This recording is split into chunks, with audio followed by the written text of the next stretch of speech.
News ভ্যানগার্ডের খবরের জেরে অবশেষে ধর্মনগর জেলা হাসপাতালে পানীয় জলের পরিষেবা ফের চালু হলো। দীর্ঘদিনের ভোগান্তির অবসান হলো।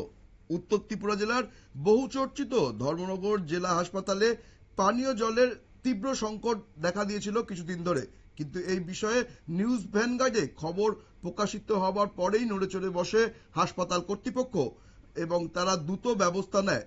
এবার থেকে হাসপাতালের রোগী, রোগীর পরিজন এবং সাধারণ মানুষের জন্য হাসপাতাল গেলেই মিলবে বিশুদ্ধ পানীয় জল, এবং এটা সম্ভব হয়েছে নিউজ ভ্যানগার্ডের খবরের জেরেই। আমাদের খবরের জেরেই কিন্তু হাসপাতাল কর্তৃপক্ষ নড়ে চড়ে বসেছে এবং তারপরেই কিন্তু ফের যে বিকল মেশিনগুলো ছিল সেগুলোকে সারাই করে পানীয় জলের অভাব দূর করার চেষ্টা করা হচ্ছে। এর ফলে কিন্তু রোগী এবং তাদের আত্মীয় পরিজন এবং স্বাস্থ্যকর্মী যারা আছেন তারা কিন্তু প্রচন্ড খুশি। তারা সংবাদ মাধ্যমের সামনেই তাদের এই খুশির কথা ব্যক্ত করেছেন। যেভাবে তাদের সমস্যা পোহাতে হচ্ছিল বেশ কিছুদিন ধরে, সেই সমস্যার সমাধান হয়েছে, ফলে তারা কিন্তু খুশি। কি বলছেন তারা শুনে নেব তাদের মুখ থেকেই।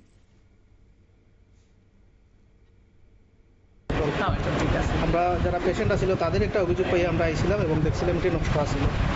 এখন আপনারা কোনো সমস্যা হয়নি? না, আমার কোনো সমস্যা নেই। ঠিক আছে, আপনার নাম? সুমিতা চক্র। আপনারা কয়দিন থেকে হসপিটালে আছেন? আজকে 3 দিন।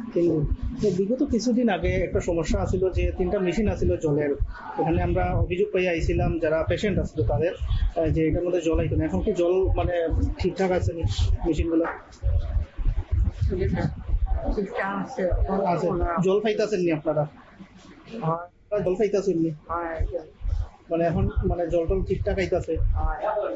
ঠান্ডা জল আইতাছে এটার মধ্যে?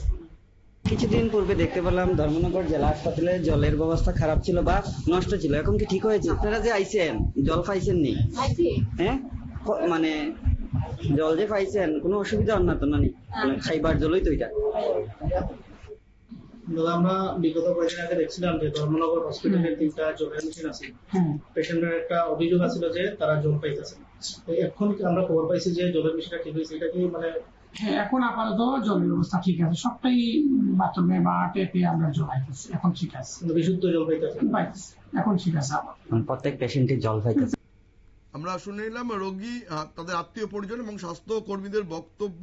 আগের পরিস্থিতির কিন্তু অনেকটাই উন্নতি হয়েছে, ফলে কিন্তু যে ভোগান্তি পোহাতে হচ্ছিল সেই ভোগান্তির কিন্তু অবসান ঘটেছে। নজর রাখবো পরবর্তী সংবাদের দিকে, তার আগে নিয়ে নেব ছোট্ট বিজ্ঞাপন বিরতি।